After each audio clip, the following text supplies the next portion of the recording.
The time has come for us to end this hellscape of a year, but also talk about the best pop culture as we decide the best of 2020, because this Geek History Lesson is now in session.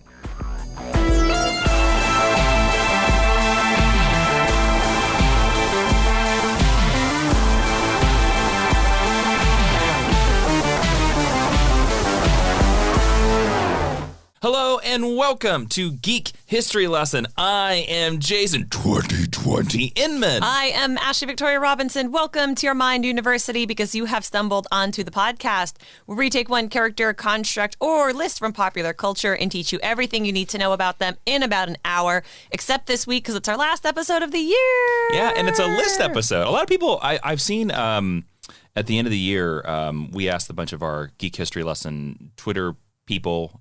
Is there a name for people on Twitter? Followers? Twitter followers? Peeps? Tweeps. We asked our lovely followers over there on Twitter, we were like, hey, what were some of the episodes you liked this year? And a lot of people, I was very pleasantly surprised to find that they liked our list episodes. Yeah. They really liked our list episodes.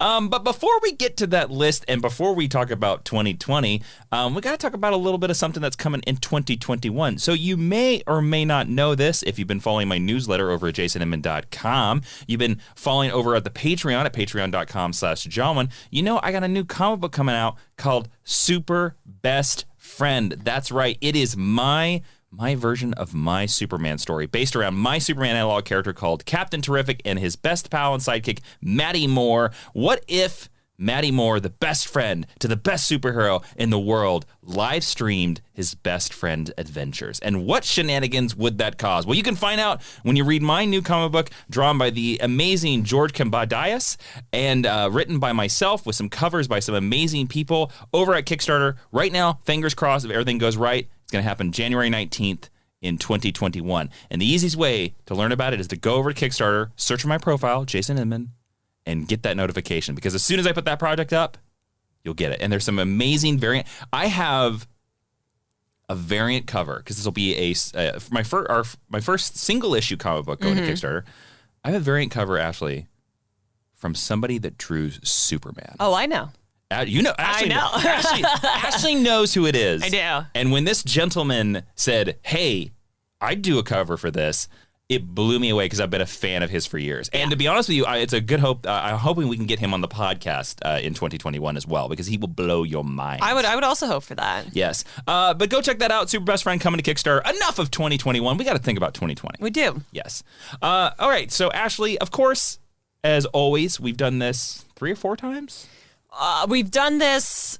This will be the 6th time. The 6th time? Yeah, we've done. Have we done it every single year? Every year? Yeah. We have. Okay. Yeah. So this is the 6th one. All right. So this is the best of 2020. We have a bunch of categories. Ashley, would you go through the categories that we were doing for our audience? Yeah. So our categories are comic book movie. That was a more recent addition in the last couple of years. Television, prose books, podcasts, and then starting either last year or the year before, Geek History Lesson episode. So which of our own episodes we liked the most from the past year. That one was requested by the excellent listeners of the Mind University, actually, which kind of surprises. We're not that arrogant.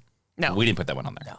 No. Okay, so, of course, this is the best of 2020. This is our opinion. This is not the objective best, but what we liked the best from the year. I also want to state that anything that we pick is something our friends did not work on. So if our friends worked on them, then they are going in our also-rans. They are our suggestions. So for podcasts, you're not going to get any major spoilers. You're not going to get any frog pants. You're not going to get any smodcast, because we love all of our friends equally and we do not pit them against each other. I forgot about that rule. I just double-checked and I did it right. Good. Woo! Woo! I was really worried. I was a little worried. I completely forgot about the rule. Yeah, I apologize. All right. So, by the way, if you guys want to do your lists, send them to us to social media. Ashley, where can they do that? On Twitter at GHL Podcast, at Facebook.com/Geek History Lesson, or on Patreon. Just go ahead and reply to this post, which you're getting before everyone else in the world. That's correct. All right, let's jump into the first category. Then that is comics. Now, the rule that we have about comics is that it had to have published at least 2 issues in 2020, in the year we are talking about. Now, of course, it's a graphic novel. It was published. So, Ashley, I'm very curious. comics had a very interesting year. Comics was shut down for about 4 months in 2020. Now, that didn't mean digital comics didn't still happen. Webtoons didn't happen. What is your best comic of 2020? Well, if I can't say Jupiter Jet and the Forgotten Radio, which is the all-consuming comic of my 2020, please go buy a signed copy from jasonimma.com/store, or if you already bought it or supported the Kickstarter, thank you. I actually went and consulted several other lists when I was compiling the muses. I consulted the muses. And because I forgot what time is, I think, like so many people this year, and I actually forgot that this book, the first series wrapped up this year, and the collection came out, and it is inarguably one of the best comics I have ever read, and that is Second Coming. Written by Mark Russell, who is somebody who I admire and who I geeked out very hard on when I met at New York Comic Con. I forgot that wrapped up this year. Right? And the crazy. book came out this year, and I read this right at the beginning of the pandemic. So if you're not familiar with Second Coming, the Amazon description is that God commands Earth's mightiest superhero, Sunstar, he's another Superman analog, to accept Jesus as his roommate and teach him how to use power more forcefully. Jesus, shocked at the way humans have twisted his message over 2 millennia, vows to straighten them out. I loved this book because not only is it great comics and does it comment and explores the condition of being a superhero, but the lens that it takes through Christianity and through spirituality, you can tell that these themes are something that Mark Russell has been thinking about and grappling with and finessing for, if not his entire life, his entire adult life. And you can tell that even though he probably spent the last couple years making the comic itself, this has been a long time coming. And I think everything from the jokes of the way that Jesus gets arrested for being a vagrant and starting a peaceful protest, to the question of, is Sunstar acceptable as the moral center of the superhero universe? It's just perfection. I can't recommend Second Coming enough, and I'm so thrilled that the second volume actually just started publishing single issues. I did. I think comics can be a medium where you can tackle things that you can't necessarily or as gracefully in more quote-unquote mainstream media, and I think this comic is a absolute perfect example of it. So when I realized that this had wrapped up and the trade had come out this year, there was no question for me that Second Coming was going to be my best of 2020. It's so crazy when you think about Second Coming, because Second Coming for a long time, it was originally supposed to be a Vertigo book. And then Vertigo backed off. And then Vertigo got scared of it. And then big shout out to Ahoy for picking it up and bringing it to the world. Ahoy has become a very interesting company. I'm going to say this. I think Ahoy has eclipsed some other indie publishers. I agree. In terms of being, I agree. They are putting out some of the most exciting, quote unquote, dangerous. Well, they edgy. also, and I include another one that I think would be well talked about best comic of 2020, or in the contention is Mark Russell's other book, Billionaire Island, which was also excellent. I do want to say Billionaire Island, especially for those of us who are really looking forward to stimulus checks coming. That title might be off-putting, but I encourage you to check it out as well because it is full of satire and commentary. But yeah, Ahoy is doing cool stuff, and Second Coming, I think, is probably their premier book right now. Yeah, so. Second Coming was great. Jason, I think I put you onto that, right? You did, because, well, we are like unapologetic Mark Russell fans here on the show. Mark Russell is one of the best comic book writers out there. No doubt. An underrated genius. And you had bought the collection and you read it first, and then you were like, you have to read this. And then I finally got around to reading it this year. So if your choice isn't Second Coming, Jason, then what could your choice possibly be? My choice is a book that, when it was announced, I did not expect it to be as good as it was. And always a delight when that happens. I read this book. This is a graphic novel. I read this book right in the middle of the pandemic, like right when we first knew that March, April? Actually June, July. Oh, okay. So like about the midpoint of like where we were like, oh, this is not going away. Like we're not going back to work anytime soon. And that is Superman Smashes the Klan by Jean Lewin Yang, Guhiro, and Janice Chang. I knew this was going to be your choice. Yeah. The synopsis. The year is 1946, and the Lee family has moved from Chinatown to downtown Metropolis. While Dr. Lee is eager to begin his new position at the Metropolis Health Department, his two kids, Roberta and Tommy, are more excited about being closer to the famous superhero, Superman. So it's very interesting because if you don't know the story behind this, Superman Smashes the Klan is based on the Superman radio serial of Superman versus the Ku Klux Klan. And it was basically this idea of back in the 40s, this guy found out all the secret handshakes and all the secret symbols and all the secret meeting places of the Ku Klux Klan. And I don't remember all the details correctly, but I want to say that he went to a lot of the big newspapers and were like, let's publish this, let's out them. And they all turned him down. And then for some reason, he pitched the producers of the Superman radio serial to be like, what if Superman just like gives out all the secrets? And they did it. Yeah, because comics are subversive and comics are political. Yes, yeah. And comics have always been political. Yeah. And the fact that like this story exists, I honestly thought this book was just going to be like a recounting of that story, but it's not. Gene Yang introduces these characters, Roberta and Tommy, who are Asian, and a lot of this story is about like they become friends with Jimmy Olsen, but then they move into the neighborhood, and the neighborhood white kids don't like them, but then the Ku Klux Klan is around Metropolis, and the Ku Klux Klan starts targeting their family because they're the one non-white family in the neighborhood. And then it's interesting about Superman, and then I just got to tell you, there's an amazing moment. I do not want to spoil it away, but Superman gives Roberta, the young girl, the young daughter. She has my favorite character and color composition of everyone in the book. Superman gives her an item. I'm not going to spoil what that item is, but she takes it and puts it on her jacket, and it's like the cutest jacket that I've seen in comic books, next to Jonathan Kent's really cool Jorge Jimenez design jacket that I've seen in comic books in a long time. I'm going to be honest with you. This book made me cry. And it's not often that a comic book does this. When you get to the ending and you see how the kids, Roberta and Tommy, have helped Superman, how they've helped Jimmy, and Lois Lane is cute as a button in this book. This book to me was like, this is exactly what Superman should be doing in 2020. This is exactly the type of stories we should be telling with Superman in 2020, because I'm a big believer of Superman the way he was originally envisioned. He is a social warrior. Go read the first 20 issues of Action Comics, my friends. Or listen to our Superman the Golden Age episode taught by Jason. Exactly. Superman fought politicians and he helped people on the street. And this story reminded me of that, of every beat. Superman Smashes the Klan, probably the best Superman story of the last 5 years. No doubt. If I can add two things. Yes. If people read this or have read this and they agree with me that Gene Yang should just write Superman, I agree. Highly recommend. And this is no disrespect to the new team coming on Superman or anything like that. I just think he's a genius. He did the new Superman, the Superman of China storyline.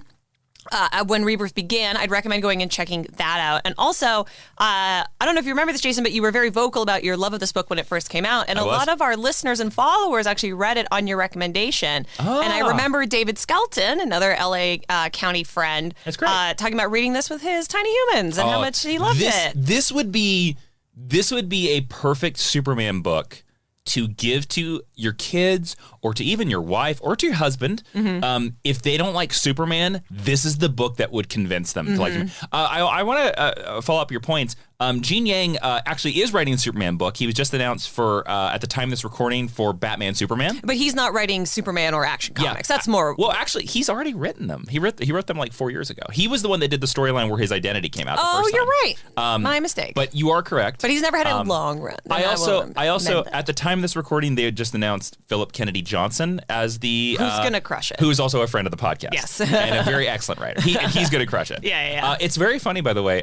This is going to really time date this podcast. But at the time of this recording, Philip Kennedy Johnson was just announced for writing Superman in action. And then he was also just announced over at Marvel for writing Aliens. Yeah. So I think we could do a conspiracy theory that Philip Kennedy Johnson might be an alien. Just throwing it out there. He might be an alien. Shout out to your reps for negotiating this contract. We always do honorable mentions, Ashley. What are some honorable mentions that almost made into your best comic of 2020? Besides Jupiter Jet and the Forgotten Radios. Of course. Shameless plug. A lot of these have people that we know working on them. So that's why I didn't want to include them as good job. Best of. But definitely all Black Magic, always Black Magic. Black Magic Volume 3 came out this year. It's so good. It's my favorite book at Image ever. Nicholas Scott, Greg Rucka. Yeah, so freaking good. Jimmy Olsen. Oh, Superman's Pal, Jimmy Olsen by Matt Fraction and Steve Lieber. Great, Yeah, amazing, great beautiful book. It almost made my list. Teen Titans Beast Boy, which follows up Teen Titans Raven. That's a DC Kids book. I freaking love it so much. X-Men, the ongoing Jonathan Hickman series, I think has been very exciting. Philadelphia over at Image Comics. Not a book that I thought I was going to be interested in, and then it made a bunch of lists, so I checked it out. Really, really good. Dragon Hoops, Far Sector. I didn't get a chance to read Dragon Hoops. It is cute as all get out. That's Gene Yang's other book. It is. Yeah. That's his indie book. Sandman. He had two. That book made a lot of other people's best comics list. It's a great book, and I'm not even super into basketball. It's very, very good. Sandman the Dreaming, shout out to Nick Robles, who worked on that. Victor and Nora, another great DC Kids book. Shout out to Isaac Goodhart. Deceased, Canto Volume 2, Darby, White Ash, and The Green Lantern Volume 2. There were a lot of really good comics this year. This was a good year for comics. What are some of your also-rans, Mr. Edmund? So I only wanted to select one because this was a good year for comics, and I'll be honest with you, this was a good year for a lot of art. Yeah. I don't know what was going on in 2019 that everybody was like, 2020 is going to be the year. I really want to give a big shout out to a book. The one I want to talk about in honorable mentions is a book that I think is constantly getting overshadowed, but I hope to God they make a deluxe edition of this book because I want to buy it as soon as possible. And I want it in a hardcover. And that is Far Sector by N.K. Jemisin. It is, I would say, probably the best DC ongoing book being published by that company right now. It might be the best ongoing superhero comic book being published right now. It is very progressive, but also it does something with Green Lantern that you don't see often, and it's creating a truly original sci-fi story with Green Lantern, and that's something you don't see that often. But Far Sector is like the next level of comic books. It's so good. They also have some of the best covers, consistently in the game. Jason and also she has the coolest Green Lantern costume design of all time. Yeah, Jason and I joke and we call her Janelle Monae Green Lantern. We know that's not the character name, but she looks like Janelle Monae. Janelle Monae looks cool as hell. That's a compliment. Exactly. But it's a book that I don't see enough people talking about, so I wanted my honorable mention goes solely to Far Sector. Hell yeah, excellent choice. All right, let's move on into movies. Now, this is going to be very interesting, Ashley, because not a lot of movies came out in 2020. Yeah, the list that I consulted were obviously written by a lot of film journalist types who have access to screeners and festival offerings that I didn't have as much access to. I saw a lot of movies come out this year that I enjoyed, but if I was looking in terms of like overall filmic qualities, for me, there was only one choice. Okay. And this is the Netflix original movie, The Trial of the Chicago 7. Yeah. Double Aaron Sorkin offering, starring Yahya Abdul-Mateen II, Sacha Baron Cohen, Joseph Gordon-Levitt, Michael Keaton, Frank Langella, Eddie Redmayne, Mark Rylance, and a slew of mostly other white guys. The film follows the Chicago 7, a group of anti-Vietnam War protesters charged with conspiracy and crossing state lines with the intention of inciting riots at the 1968 Democratic National Convention in Chicago. It's mostly just their trial and then flashbacks to the events that are being discussed or blown out of proportion over the course of the trial based on real events. Social justice has been a hot button topic this year, as it very damn well should have been. And I think this movie, look, I am an unapologetic Aaron Sorkin fan. Me too. So I was going to be in on this, and then you throw in Mark Rylance, one of my all-time favorite actors, Sacha Baron Cohen, who I think is an underrated genius. Underrated. And I don't Frank even Langella. Frank Langella playing maybe the most despicable character he's ever played. Yeah. Everyone on this, there is an actor who I'm not going to name, but there's an actor who stars in this movie who I am not a fan of. And I think this is some of his best work. Everyone in this firing on all cylinders is just crushing it.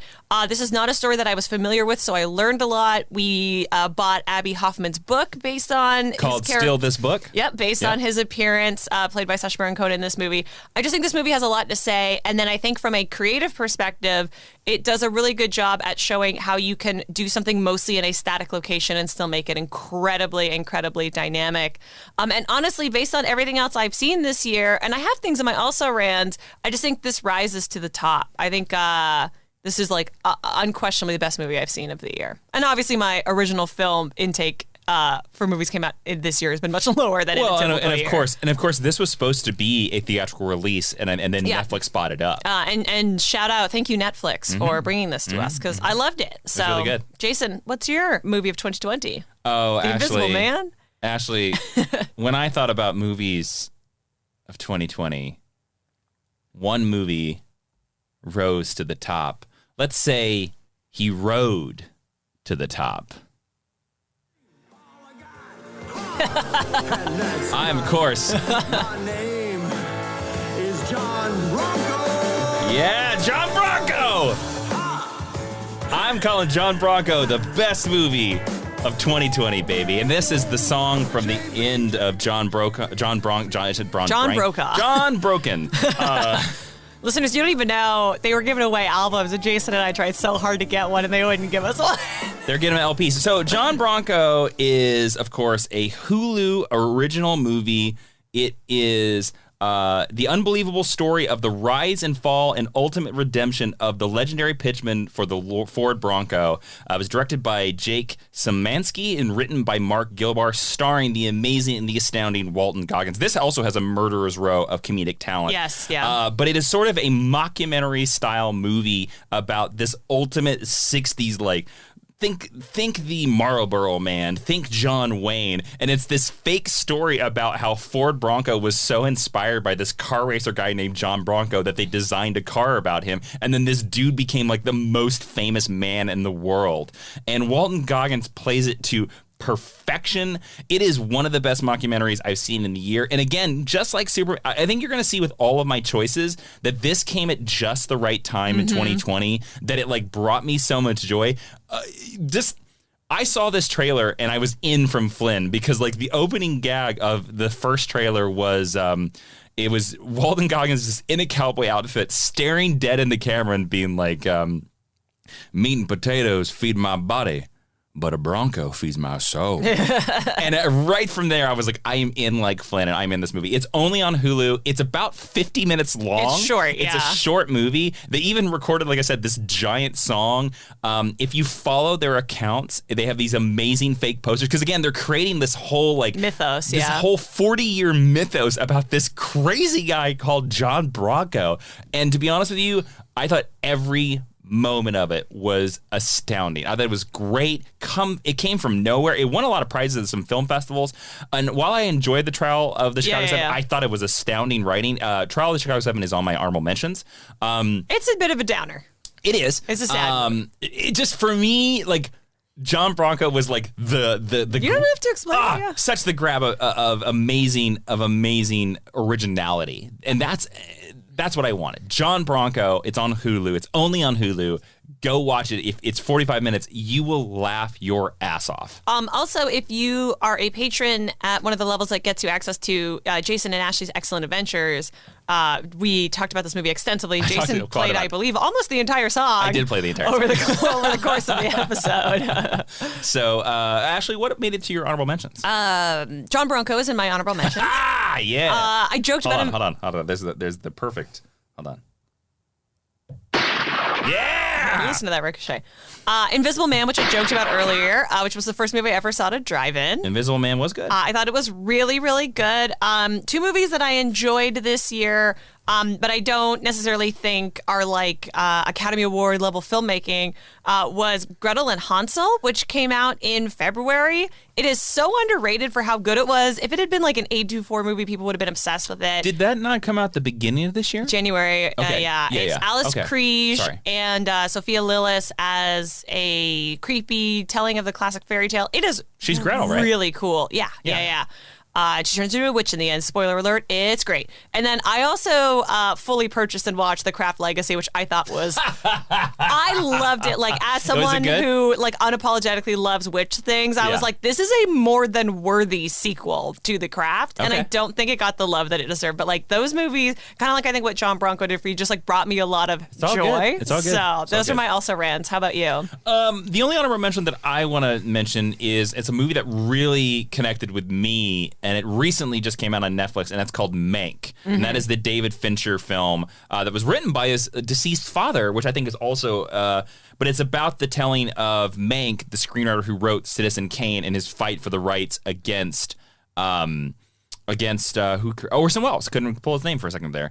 I was like, don't ask me the studio. I think it's MGM. Yes, but it was really, I thought it was fantastic. It was a nice analogy for fighting power, and I thought there was a lot in there. And I love that they made it in the old 1930s style. I think it's one of the best films, just most well-crafted films and well-crafted scripts I've seen in quite a while. There you go. So, all right. Now let's move into comic book movies. Although we're going to put a huge caveat on this. We do have a caveat. Ashley, what's that caveat? You love the caveat. At the time of this recording, because we are going to take a couple days off to just do nothing, we have not seen Wonder Woman 1984. Yes. And Jason and I fully expect Wonder Woman 1984 to win this category, but we have not seen it, and we are not recording this after it comes out. No, yeah. So the huge caveat is that, and I know listeners will be listening to this after. Yeah. But yeah, it's our plan to take a vacation. Yeah, this year? And by a vacation, I mean not do anything. Yeah. Take several days off. Yeah. And because of that, like, there was no way to record this podcast and also see Wonder Woman 84. Yeah. So what we're going to do instead is during a topic that's coming out in a couple weeks, it might be the next episode after this one, actually. Go ahead and give it away. We're doing a lesson on Cheetah. So the geek history lesson for our Cheetah episode. You know what that needs? A celebratory gunshot. With an excellent ricochet. Our geek history lesson extra for that will be a Wonder Woman 1984 review. So if you want to hear our thoughts on that movie, that is where you're going to find it. So you got to hold your horses for like another week or so. So with Wonder Woman off the table, for me, it's New Mutants. Because Jason and I are the only people in the world who enjoyed this movie. I enjoyed it quite a bit. 5 young mutants just discovering their abilities while held in a secret facility against their will, fight to escape their past sins and save themselves. This movie, we all know, was in production and one company eating another hell for a long, long time. This movie was filmed in 2010, I believe. I don't really, not quite. I don't really understand 2002. That's right. Why this movie was held as long as it was. I don't either. I would have loved to have seen a sequel or a trilogy from these young actors, but obviously that's not going to happen. A lot of them have become much bigger stars in the interim, but this movie I'd always heard billed as a YA horror movie. That's what it is.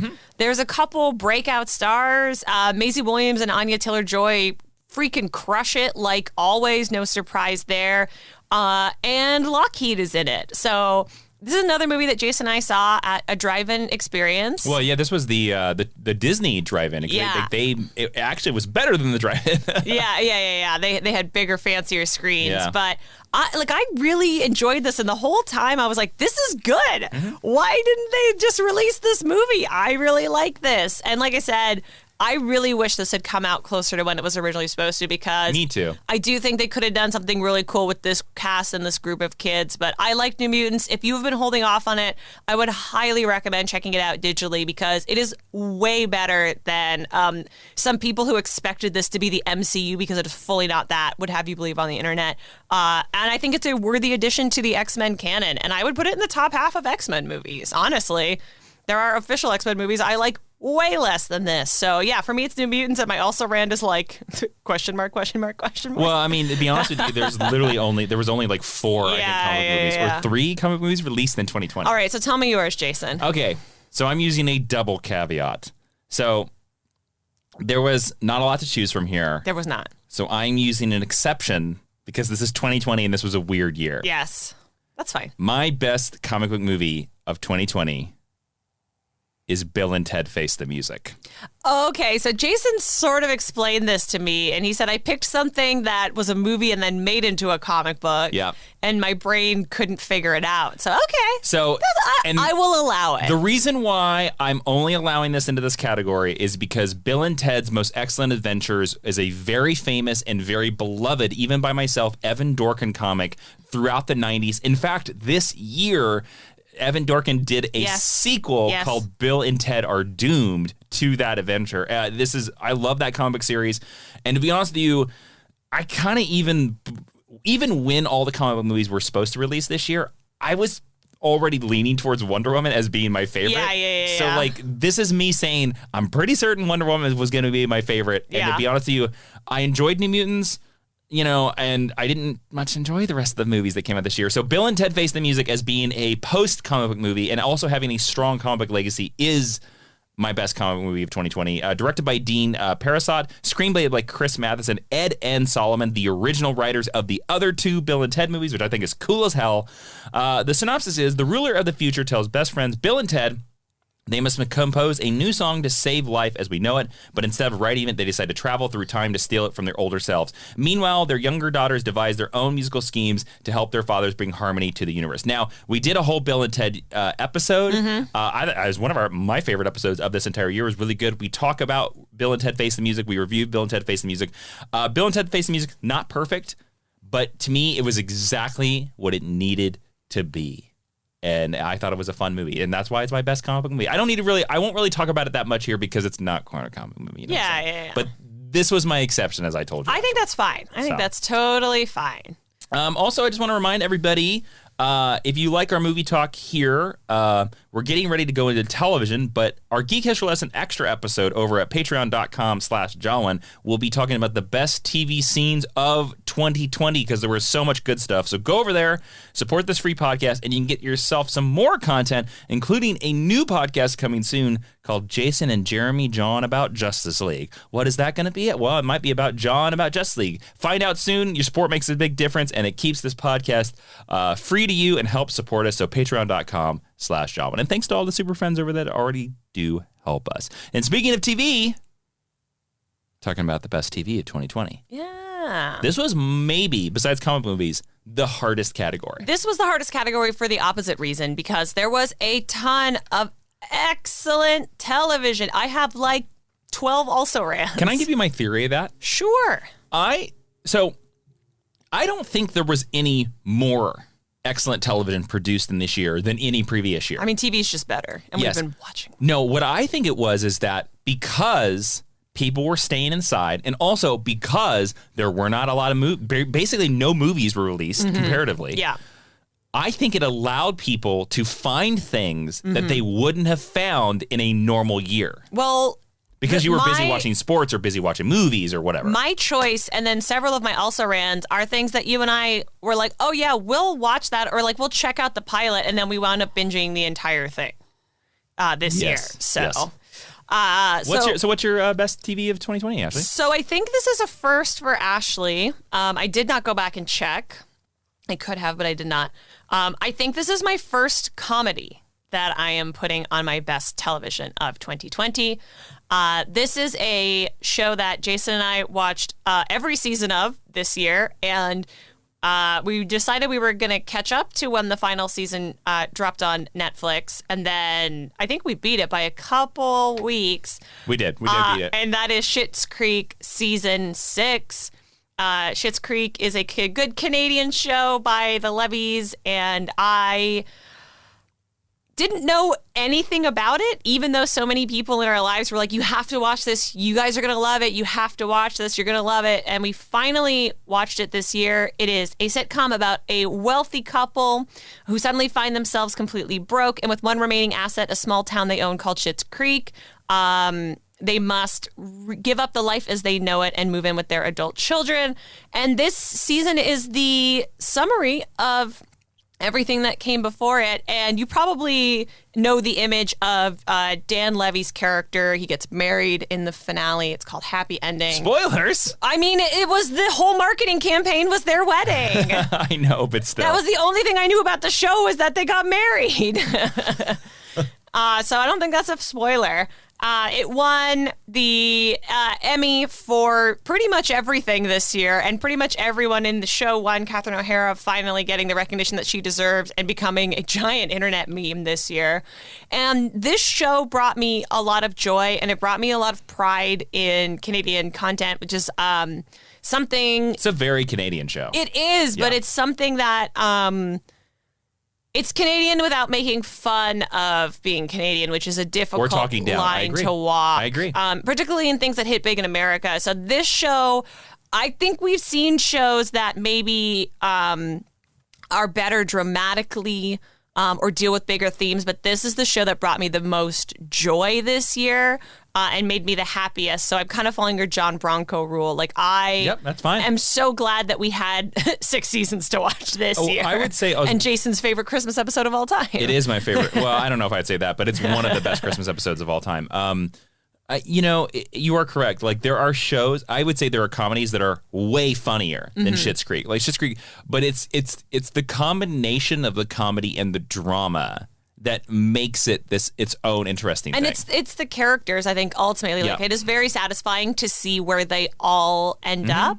And there's another comedy that's on my Also Rans list that wrapped up this year, but Schitt's Creek made me happier. Nice. The other one made me cry too much. So, Jason, what is your best television show of 2020? It's funny because this is a show that came out very early in the year. It finished very early in the year. I think it finished completely pre-pandemic almost. And a lot of people forgot about it. And then when I went back and kind of reread through the season and what happened, I easily was like, yeah, this is number one, no doubt. And I think I've named this series a best of in previous years. Yep. Better Call Saul is the best show of 2020. We always go, oh, yeah, that came out in February because it always comes out in the beginning of the year and kind of starts out the TV season. It always ends before the end of March. Yeah, so you're like, Yeah. But so Better Call Saul follows the transformation of James Jimmy McGill, a former con artist who is trying to become a respectable lawyer, into the personality of the flamboyant criminal lawyer Saul Goodman, a play on the phrase, "It's all good, man," over a 6-year period prior to the events of the very famous series Breaking Bad. Now, of which you are also a fan. I am a fan. But here's the reason why Better Call Saul made it to the top of my list this year.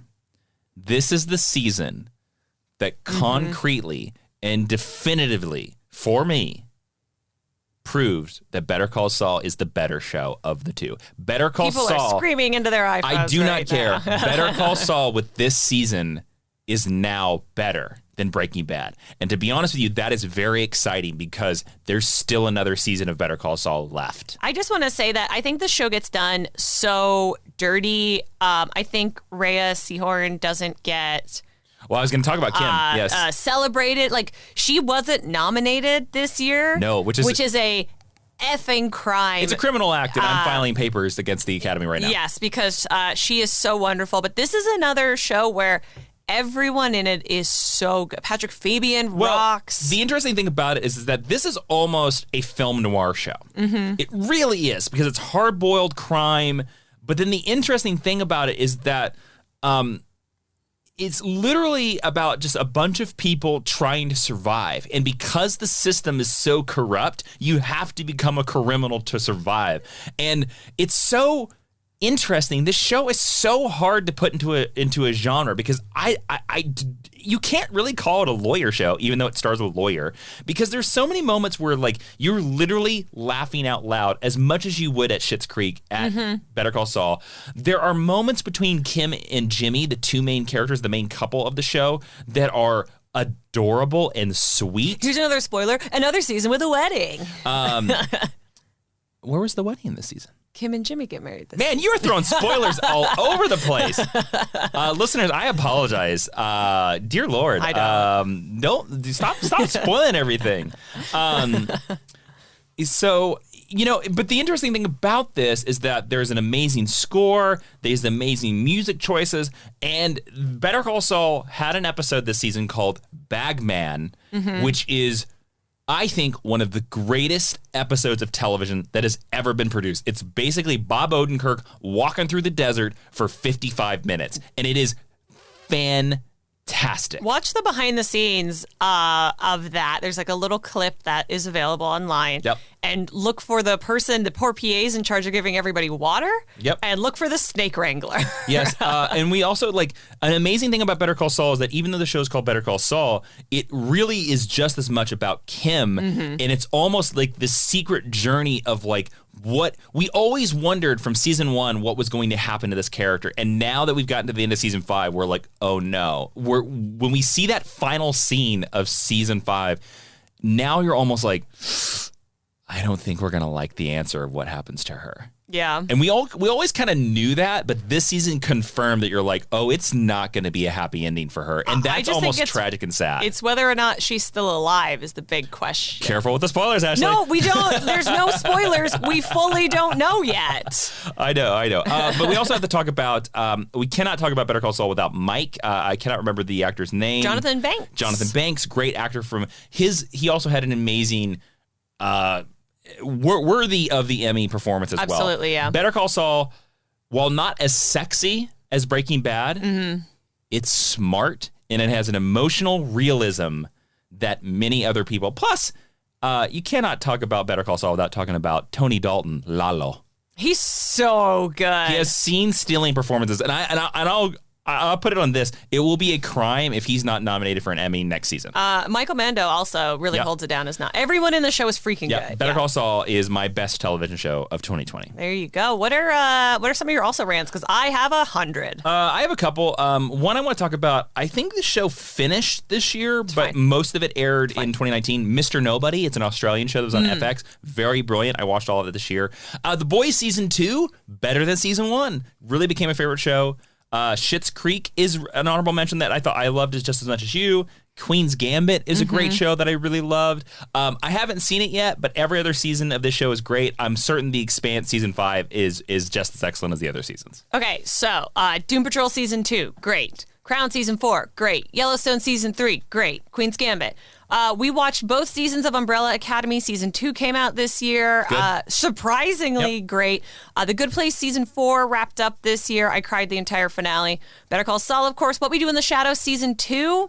The final season of BoJack Horseman wrapped up this year. Very season early. 6B. Highly recommend checking that out. And then I'm so thrilled to scream at the top of my lungs about how great Star Trek Lower Decks is. Yes. Oh my God. I forgot about that one. We know deserves to be on this list. We know Mike McMahon, so it could not be the best of, but I was so... We should try to get him on the show when season 2 comes back. We absolutely should. Yeah. That'd be a fun one to do. That show is so much better than I ever thought possible. And I think it's so funny. And yeah, like Star Trek Lower Decks, if that's the one that you're sleeping on, because some people are, because it's a cartoon. Of the new Trek, it's a cartoon. You are doing yourself a disservice. It is. The jokes are so funny. The Salt Monster joke that's in all the trailers kills me every time. I don't want to rate all the Star Trek series. No. It might be the best one of the new batch. It's definitely my favorite. So there you go. It's really good. There was so much good TV. We said this at the beginning of the pandemic. Anybody who was worried that there was not enough content this year was foolish. There was so much excellent content. Speaking of more content, let's talk about books. Woo, Prose books. The ones with pictures. Now, this one the ones without pictures. Yes, the ones without pictures. You are correct. We already talked about the ones with pictures. How do you read this? There's no pictures. So this one, of course, we allow books that obviously were published before this year because books are long. Simple as that. Sure. Ashley, what's your book of 2020? My best book of 2020 was the best one you read. Was published, I think, in the 60s. Oh, boy. And that is The Fire Next Time by James Baldwin. I went back and forth a lot about whether I've done, like many people, and like many white people, I've done a lot more social reading this year, a lot more political reading this year. And that can be a bit of a slog, and it can be a bit of a bummer. I read The Color of the Law this year, which is, it's homework. It is reading a textbook. It is worthy of being read, but like it's definitely homework. And I put The Fire Next Time on here because James Baldwin, probably most famous, you can watch this on Amazon for his documentary, I Am Not Your Negro. I know that that's not a word that we use, but that is the title of it. Mm-hmm. He was a poet. He was a playwright. He was a beautiful artist. And The Fire Next Time is a series of essays about being Black in America, specifically in the New York boroughs in the 60s, about meeting with other leaders like Elijah Muhammad and what they've accomplished in Malcolm X and his sort of thesis on how you should go through this world. And because James Baldwin is a poet, it reads like poetry. It is such a quick, beautiful read. And even though you're learning a lot and you're dealing a lot with very like heavy topics, I think the way it's presented just elevates it above a lot of its like peer texts from that time into the modern day. And as a result, I went and read a lot of Baldwin because I never read James Baldwin in my education, my formal education. I know a lot of people have, but this was one of the first books of this type that I took on this year after the events of George Floyd's death. And I think it's probably the thing that stuck with me the most and the most worthy. And then because my other favorite thing that I read this year was written by a friend of mine. And so stating by the rules, I couldn't put on the list. So I'll talk about it in the also-rans. But yeah, James Baldwin's Fire Next Time. I talked about it in our Black Heroes Matter episode as well. I believe it's part of our recommended reading. So if you didn't check it out then, check it out now. Obviously, it's been around for a minute, but I think it still slaps, as the children say. Oh, boy. Yeah. Ashley, what would you say to any listener that might be listening and saying that, like, I only like to consume content that makes me happy, and why should I bother reading this book that's going to make me think and make me feel like homework? I would say this one doesn't feel as much like homework, but I would say that The Fire Next Time you should consume and you should spend some time with because it will make you a better person. It will make you think about things differently. And ultimately, that's going to lead to a better world, which will make all of us happier. I agree. Plus, it's a short read. It's like 200 pages. I agree with that sentiment. I almost think it's a must read in the modern world. Yeah. Especially if you are not a person of color. I think it's definitely worth your time. Well said. All right, Jason. What is your best book of 2020? Well, luckily, Hulu published The Musings of John No, they did not. Can you imagine if they did? I would buy 50 copies. That would be the only gift I give out for the rest of my life. Hulu, you could hire Jason to write that for you. Oh, I could write that in my sleep. I know you could. No, actually, the book that I read this year and is clearly like one of the best books I've read in a long time was actually published in 2018, so it's pretty close. I actually saw it online. It was recommended by Benjamin Percy, Green Arrow writer and X-Force writer currently, and it was a birthday gift from Ashley this year. Woo! It is The Overstory. The Overstory is a novel by Richard Powers. It is Powers' 12th novel. It is a novel about 5 trees whose unique life experiences with 9 Americans bring them together to address the destruction of forests in our modern world. If you want to know how powerful this book is, this book won the Pulitzer Prize for Fiction in 2019. Wait, Jason, trees like plants? Yes.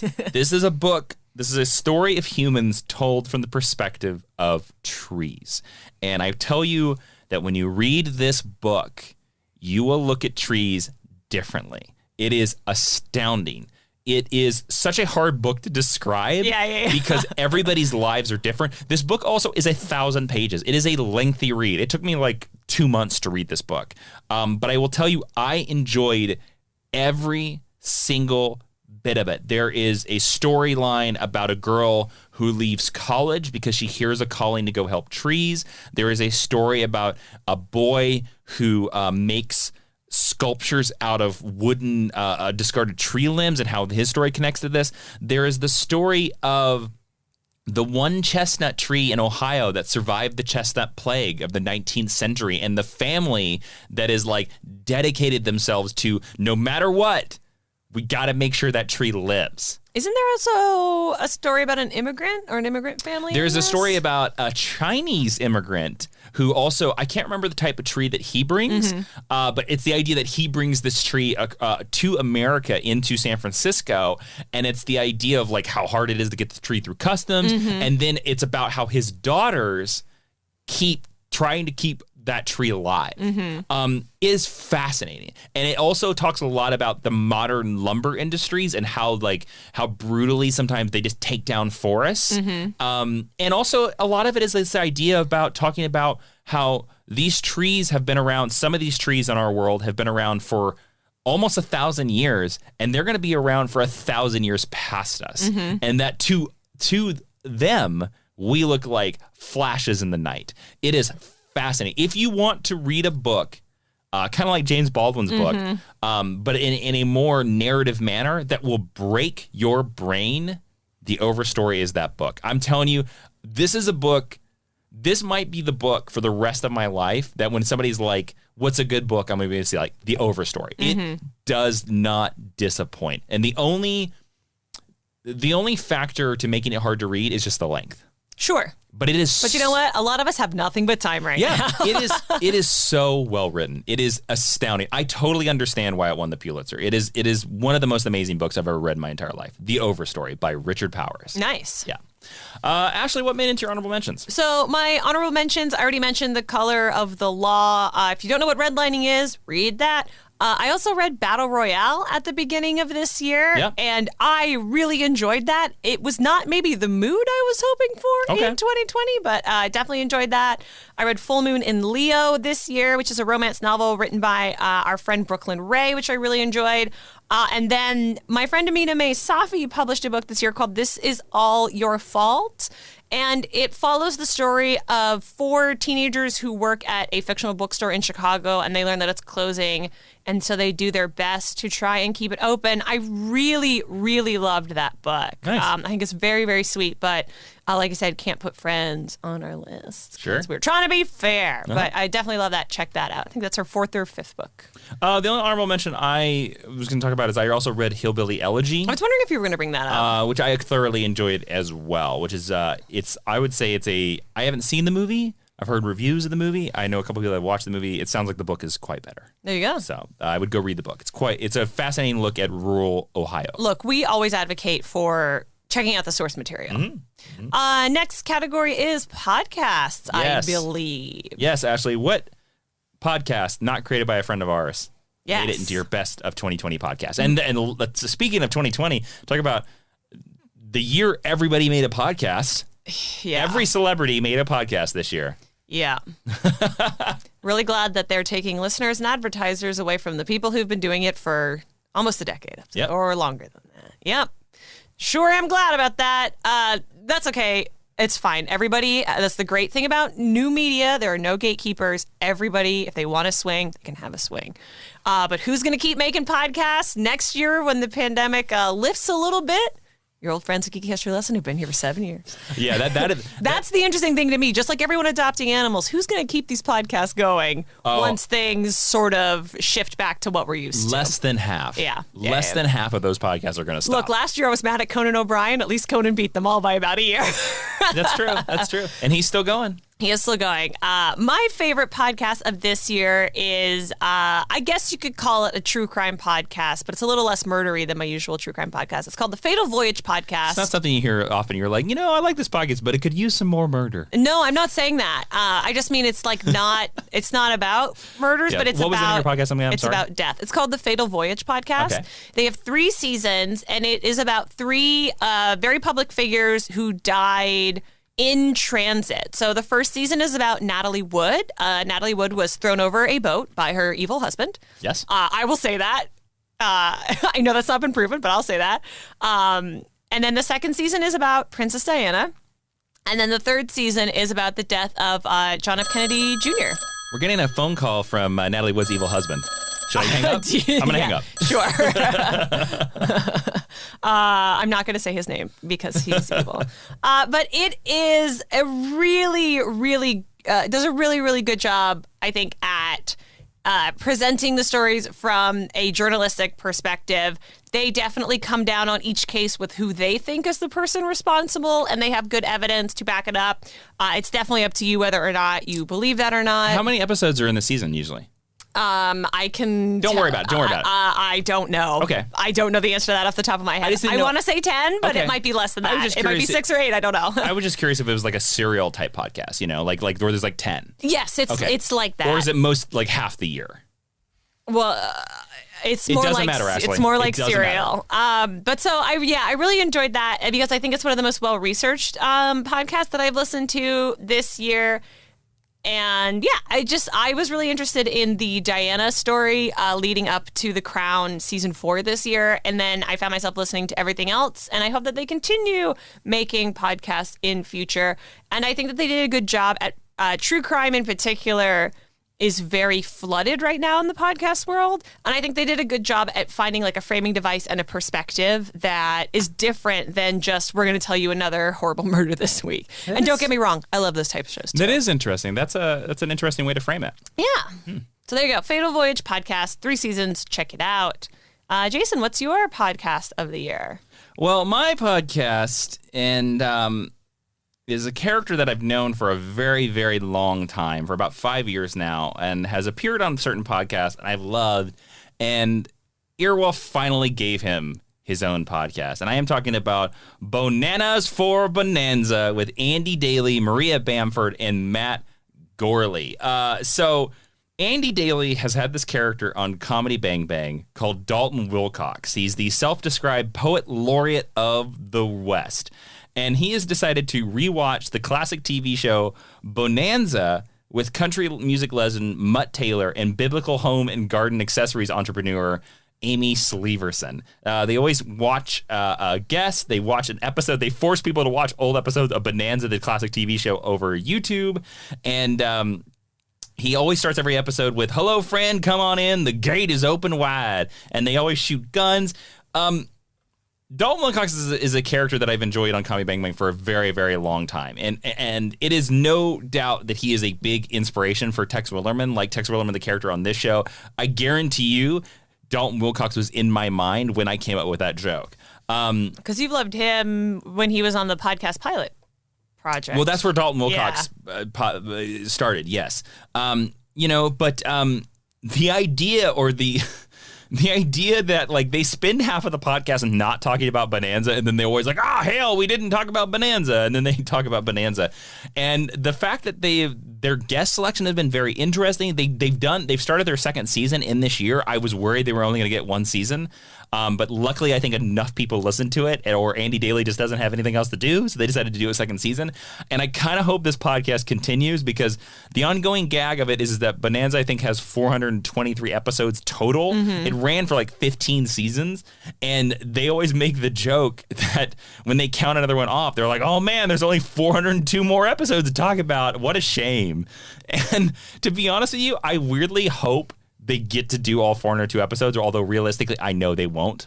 Mm-hmm. But the gag of that is very funny, and it's quite delightful. If you want to hear a bunch of crazy cowboys talk about a crazy 60s television show, you're going to laugh your ass off. Bananas for Bonanza. There you go. By the way, Fatal Voyage podcast, 12 episode seasons. Cool. So slightly longer than this year. Any honorable mentions? My honorable mentions this year are the Smartest Man in the World podcast, which is Greg Proop's podcast. I've loved that podcast for a long, long time. It is typically recorded on the road, and I think he has done a really wonderful job at incorporating to recording at home in the Porpoise of Fruititude, as they call it, with his wife Jennifer. So I've enjoyed that they're continuing to produce content in a smart way this year. This year, The Black Tea premiered, hosted by my favorite drag queen, Lucy Stool, and they do a great job as well. Very funny. And then I've also been enjoying True Crime Garage, which is much more of those one murder a week type true crime podcast. We knew there was going to be a true... We knew there was going to be a murder. Listeners know there's going to be a true crime something. Always going to be a murder podcast. Yep. Those are my also rants. Jason Inman, what are your also rants? I only have one. It's the Write Your Own Screenplay with Jacob Krueger podcast. Jacob Krueger is a screenwriter, and he's a teacher in New York. And I discovered his podcast this year because what he does is he'll take movies and television episodes that are already out there, mm-hmm. and then he'll break them apart based on a screenwriting theme. Like, so he'll be like, oh, this episode of Ozark is great with theme, and I'll show you why. This episode of Game of Thrones is great with the hook. I'll show you why. He even did 2 episodes with Tiger King talking about why... Because there's structure in reality television and in documentaries. And his idea was, why did Tiger King hook so many viewers, and how you can take that type of... How you can take what Tiger King does, even though it's a documentary, and put that in your script. For me, as in a year that I wrote a lot, it was very helpful. He sounds like the kind of person you'd really love to have as a teacher. I would. He does do online classes. Yeah. They're very expensive. Well, which is not saying they're not worth it. Based on his podcast doesn't have the greatest quality. His microphone really sucks, but. He just monologues. What's his name again? Jacob Krueger. Jacob, you reach out to us. We'll help you with your audio issues. But he talks for about half hour. Ron Mars, friends of the show, teaches his comic book lecture class. Oh, cool. But he doesn't regularly. His episodes don't release weekly. Mm-hmm. But he does put about like at least 20 episodes a year. Like he did like at least 20 episodes this year. but very fascinating. If you're interested in writing, you're interested in screenplays, I would go check that out. The Write Your Own Screenplay with Jacob Krueger. Amazing. Do you have any? That was your also ran, right? That's that it. was your only also ran. This was the year where I decided to give singular focus on my honorable mention. There you go. Okay, so now we get to our most self-indulgent category. As the army comes, I don't know if listeners could hear the helicopter. Yeah, they came in. They're coming to tell us their favorite Geek History lesson. What episodes. the hell you doing above me? I don't like that. Look, I know we have a lot of service people who listen, so they are welcome anytime. We do, but just stay away from the recording studio, guys. Yeah, or like just walks Land off. a mile away and then take an Uber over. There you go. Come on. Yeah, there you go. All right, now it's we're coming to our favorite Geek History Lesson episode of 2020. Woo! Very interesting year for Geek History Lesson because, as we talked about, we usually try to decide the schedule based on the media coming out, and this was a year that we constantly had to threw the schedule out repeatedly, like 5 or 6 times. Yeah, because I think I've said this on main episodes before, but usually in November, December, we make a rough skeleton, and then we basically stick to it unless we forget something. Or something gets announced that we didn't know about. Yeah. Like that time we forgot Iron Fist was debuting. Yep. But it didn't matter anyway. This year, we kind of went all over the place, so it was fun. It was interesting. Ashley, what do you think was what was your favorite episode of our podcast? Your favorite Geek History Lesson of 2020? This was my favorite, and this is a fairly recent episode because this is an episode that I had been pitching for a long time, and we didn't know how to incorporate it. Yes. And so we did something different with it, and we said if people liked it, we would incorporate that sort of style in future, which would allow us to do something that only has very few installments. And that is our His Dark Materials episode. Yes. I had so much fun teaching that. I loved our discussion. We got some sweet fan art of our demons. Mm-hmm. And you should make a note to share that if Jordan Dunn will allow it. also follow Jordan because she's a sweet baby angel. I will ask her if we can. You can actually ask her if she, because in that lesson, Ashley and I decided, like in the rules of His Dark Materials, who our demons would be, and the lovely Jordan, she drew it, and their picture is like she should be a professional. I hope she's a professional. Is she a professional graphic designer? No, she is. She should be. She works in. I don't want to give away her life. Don't go away. She works. But it looks amazing. She's got a real people job. She sent it to us, and I was like, "This, you should be drawing comic books. This is astounding." So that was my favorite episode that we did this year. I thought it was great episode. That was really fun. I will let the listeners know that based on the listener feedback from that episode and based on how much fun we had with that episode, that we are going to do a very similar episode on that based around the world of Dune. Yes. Because of that. So thank you, listeners. It allowed us to open up new avenues. Yeah. So what was your favorite GHL of this year? Mine is, it's a subject that we had talked about several years ago, but now because of this year and because of a certain movie that was going to release, we dived deep into the mythos, and I loved this one because I got to talk about why I love this franchise. It is episode 307, James Bond, the Sean Connery films. And I particularly picked that one because I enjoyed rewatching all the James Bond films. I enjoyed doing, and of course we haven't even finished the series because we're going to talk about Daniel Craig and whatnot. But I do love the Sean Connery films, and I do love the James Bond franchise. And I love that in that episode I truly got to talk about why. And I think if you listen back to the episode, you can hear me getting a little teary-eyed about talking about Goldfinger, which I know is weird, but that movie means a lot to me. It's not weird. And so having feelings isn't weird. No. But I'm just saying it's weird about Goldfinger. No. Talking about a movie where it's like man talk. Anyways. Well, yeah. But that I was happy. I was uncertain whether the James Bond series would work, and I think it worked spectacularly. And we haven't even finished it. There you go. So, for my honorable mentions, I do have more than one on this one. I thought Batman Begins with Mark Ellis was a lot of fun. We did that as a live stream, which was really fun. I think bringing on Mr. Jeremy Skinner to talk about Watchmen HBO was a fun episode. I know you were not looking forward to that one, but then that won you over. And then I thought the Doctor Strange special this year was really good. My honorable mentions are the James Bond, the Timothy Dalton episode. Because I was very leery going into those movies, and I enjoyed them a lot. And then I think we had a really fun and interesting discussion. Yes. Because we were like dedicated to being like, these movies are good. Yeah. So that was a lot of fun. Our Jupiter Jet episode, I think, was really fun. I was worried that it was going to be too indulgent, but people were really positive on it. Oh, were they? Yes. I was going to say, everybody listening, if you haven't listened to that episode, if you skipped it, and I totally understand if you skip because you're just like, why do I care about Jupiter Jet or who is Jupiter Jet? But if you really want like a nitty gritty way of like writing a comic book or how we write, that's the perfect episode to listen to. And then I'm really proud of our Black Heroes Matter episode because I completely forgot about that episode. That was a great episode. That was a divergence from what we usually do, but we wanted to be able to talk about something that we felt was very important going on in the world. We didn't want to do it in a frivolous way.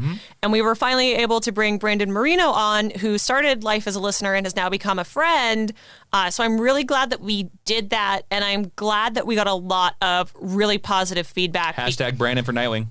Yeah, I think he also uses hashtag Black Nightwing. Is that what it is? Okay, hashtag Black Nightwing. There you go. And follow him at the Bat Marino. But that was he has an amazing Instagram, so go follow him. Yeah, that was one that was kind of out there for us, and I'm really proud that we did it instead of doing nothing. So there you go. Cool. All right. So normally this is where the recommended reading goes in, and the recommended reading will be a bunch of our choices from this list of the year.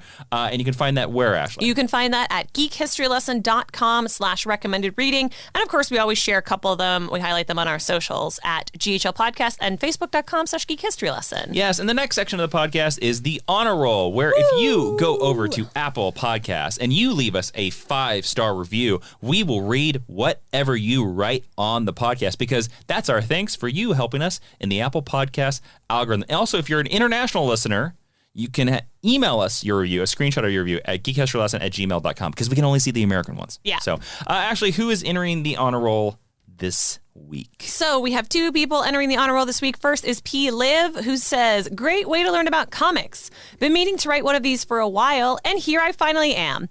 Jason and Ashley have great chemistry together, and their banter never fails to make me laugh. But not only are they funny, they're also very knowledgeable about the topics they discuss. I found this podcast while trying to learn more about comics, and I don't think I could have stumbled onto anything better. 10 out of 10 would recommend to anyone who even casually reads comics or indulges in other comic book media. While I'm here, I'd like to recommend or request episodes on Stephanie Brown and Cassandra Cain, as well as an updated Dick Grayson episode. Thank you, sir. Thank you, P. Liv. Well, maybe miss, maybe them. Yes. We're trying not to offend anyone. And then also joining them is Hammy527, who says, so great. Jason and Ashley never fail to put a smile on my face. Aww. They're funny, very entertaining, and their chemistry is amazing. Please do more Star Wars lessons. Well, I will tell you this, Hammy, we do have a Star Wars topic coming up in the first quarter of next year. Yes, we do. We do. Oh, yeah. We get a lot of flack for our Star Wars lessons, because it's interesting, because everybody just thinks that we're such uber Star Trek fans that we don't like Star Wars. And it's like, we like Star Wars. Yes, people also think because we speak critically of Star Wars, that means that we don't like Star Wars. And I would point out that we speak critically of everything because, anyway, thank you so much for your sweet reviews. If you want to leave us sweet reviews like P-Liv and Hammy527, please do. But also, if you're going to leave us a shitty review, at least give us 5 stars. Come on.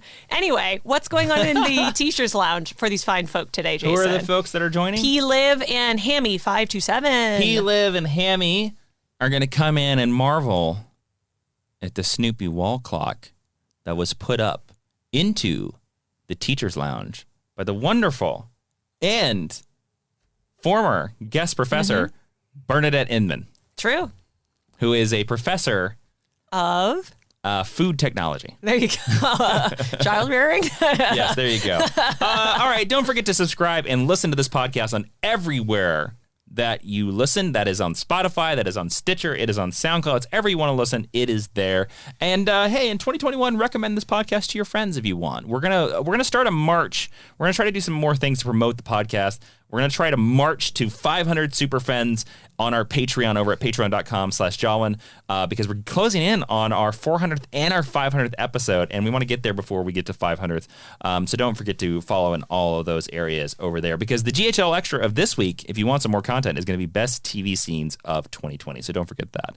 Ashley, if they want to follow us and the podcast on social media, where can they do that? They can do that at geekhistorylesson.com, facebook.com/geekhistorylesson, or on Twitter at GHL Podcast. You can follow me on Twitter and Instagram at Ashley V. Robinson, and you can follow Jason on Twitter and Instagram at Jawiin, Jawiin. That's also the Patreon. Imagine that. And now the final section, hashtag stick around, where we talk about some other things to make sure that you stuck through the plugs. Woo. Ashley. Jason. Any part of my choices that surprised you? Did anything in my choices surprise you? No. Well, the writing podcast surprised me because I didn't know it existed. But I'm a very complicated flower, Ashley. That's true. You're a dynamic human being. If people don't know this, you and I fully live together. And we've lived together for more hours this year than any years previous. So I feel like I know a lot of what you're up to. Was there anything on my list that surprised you?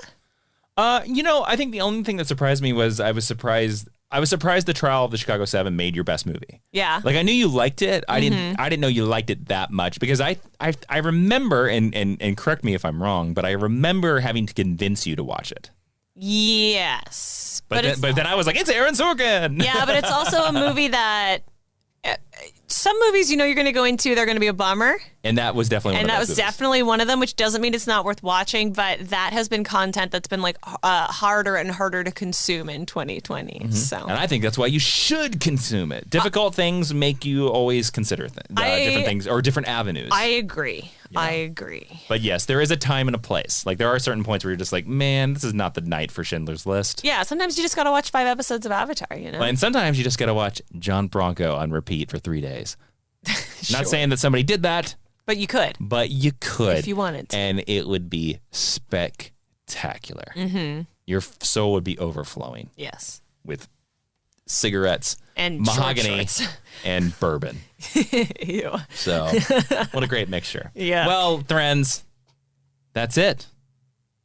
The time has come to say goodbye to 2020. Every time you do that, I go, the walrus said, to talk of many things. What? You don't know the time has come, the walrus said, to talk of many things. No. Of shoes and ships and sealing wax and cabbages and cakes. No, I don't. It's from Alice in Wonderland. It's a very famous poem. Oh, I'm not the biggest fan of Alice in Wonderland. I'm just going to throw that out there. Well, it's got an anniversary next year, so if you want us to cover Alice in Wonderland, Lord, hashtag Alice in Wonderland, yes. Don't you dare. I did Blackest Nightclub for you. Don't you dare. I did Bill and Ted for you. Don't you dare. You did those for the listeners, Ashley, not for me. That's who I'm talking to. Oh. Sorry. So you're looking right at me when you say that, so I'm just making. Who else am I supposed to make aggressive eye contact with? The intern Brago's nowhere to be found. He is not. He did not show up for duty today. No, his last job of 2020. I'm shocked because he's a John Bronco stan, as we all know. He is a big John Bronco fan. Yeah. Intern Brago loves John Bronco. Big fan. Yeah. I guess 2021 should be the year whether we consider to pay Intern Brago. I'm going to guess the odds are little to none. This is America, and in America, you don't pay interns. That's correct. So I doubt it. Well, I'm just saying that, like, I think it speaks... He gets room and board. It speaks volumes. And medical. We pay for his medical That bills. Our podcast cat didn't even show for the final recording of 2020. How like a cat. How like 2020. All right. Well, listeners, we want to wish you a happy new year. Or we want to wish you a happy middle of the year if you're listening far in the future. A happy do-over, because as far as I'm concerned, it's just 2020 2.0 next year. This year still happened, no matter what you think about it. Take the joys, take the things you learned, and apply them to when things go back to normal next year, because very quickly, and it's going to happen to all of us, my friends, very quickly you're going to realize, oh, I should have done this, or I wish I would have done that. Don't think that way. Take the things you learned in 2020 and apply them to normal life and change your life for the better. That's what I'm going to do, and that's what I wish for you. Well said. And I want to thank you all for listening, because I don't take that for granted either. And I hope you listen far, far. I'm going to tell you guys, 2021 is going to be a hell of a year for Geek History Lesson, because some of the stuff we're doing is long requested fan topics. We also have some pretty cool guests. Yes. Lined up. People that we are very excited to have. Yes. So thank you for listening. This has been Geek History Lesson. I am Jason. Where the hell is the intern? Inman. I am Ashley Victoria Robinson. And Professor Jason, would you please dismiss the class? This is the only thing I have to say to 2020. Get the hell out of here. Was it a magical gunshot? Just go with it. It's like everything in 2020. Bye.